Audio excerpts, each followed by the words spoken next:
अस्सलाम वालेकुम स्टूडेंट्स, कैसे हैं आप सब। उम्मीद है आप सब खैरियत से होंगे। तो देखिए स्टूडेंट्स, मैं आपके लिए एक और पजल लेके आई हूँ, मैथ्स पजल। देखिए मेरे पास 3x3 का एक बॉक्स बना हुआ है, उसके अंदर कुछ एंट्रीज है। लास्ट एंट्री पे क्वेश्चन मार्क है और वो हमने फाइंड आउट करना है कि वहां पे क्या आएगा। तो देखते हैं किस तरह से सॉल्व होना है। क्या आप इसको खुद से सॉल्व कर सकते हैं? अगर आप इसे खुद से सॉल्व कर सकते हैं तो 30 सेकेंड्स का पॉज लें और इसे खुद से सॉल्व करें। 30 सेकेंड्स के बाद आप मेरी वीडियो देखें, पूरी वॉच करें और इसका सोल्यूशन देखें। अगर आपसे क्वेश्चन नहीं होता, ये पजल आपसे सॉल्व नहीं होता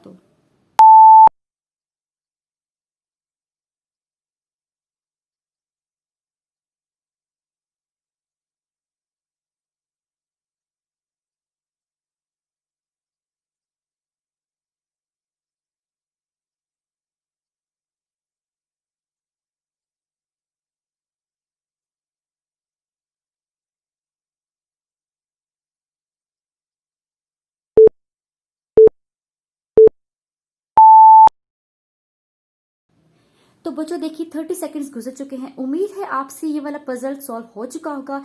लेकिन अगर सॉल्व नहीं हुआ तो परेशानी की कोई बात नहीं है, मैं आपको बताती हूँ कि इसे हमने कैसे सॉल्व करना है।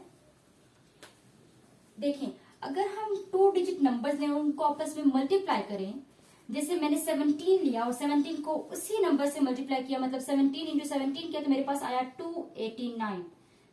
तो मैंने क्या यहाँ पे क्या लिखा है, 2 एक बॉक्स में, फिर 8, फिर 9। देखिए हमारे पास ये किस तरह से आ गया। अब एक सीक्वेंस चल रहा है, 17 के बाद 18 आता है। 18 मल्टीप्लाई 18 हमारे पास क्या आया, 18 मल्टीप्लाई 18 हमारे पास होता है 324।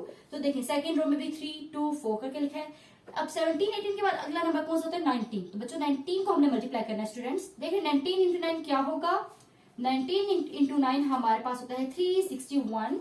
सो क्वेश्चन मार्क की जगह पे हमारे पास क्या आएगा, यस 36, और जहां पे क्वेश्चन मार्क है वहां पर हमारे पास 1 आएगा।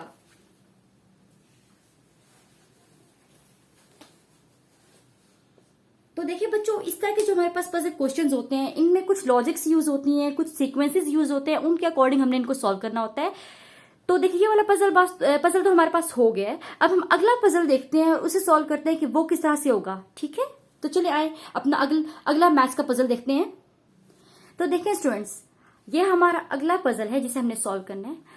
तो इसको जरा गौर से देखें, क्या ये वाला मैथ्स पजल आप सॉल्व कर सकते हैं? उसी तरह की लॉजिक्स हमारे पास यूज होती हैं जैसे हम लोग हमेशा इस तरह के मैथ पजल्स में यूज करते हैं, बस थोड़ा सा उनमें डिफरेंस होता है। कुछ में डिवीजन का होता है, कुछ में मल्टीप्लीकेशन का होता है, कुछ में एडिशन का होता है। तो इसको आप ट्राई करें। 30 सेकेंड्स का टाइम है, वीडियो को पॉज करें और इसको ट्राई करें। अगर ये आपसे नहीं होता तो फिर मैं आपको 30 सेकेंड्स के बाद ये पजल जो है वो सॉल्व करवाती हूँ।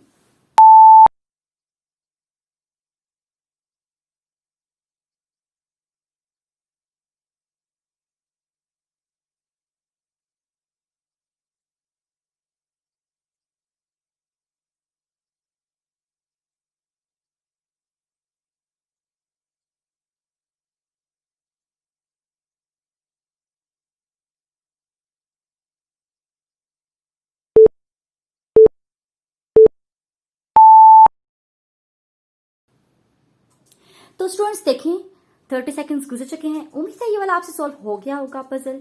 लेकिन अगर नहीं हुआ तो कोई बात नहीं, हम इसे सॉल्व करते हैं।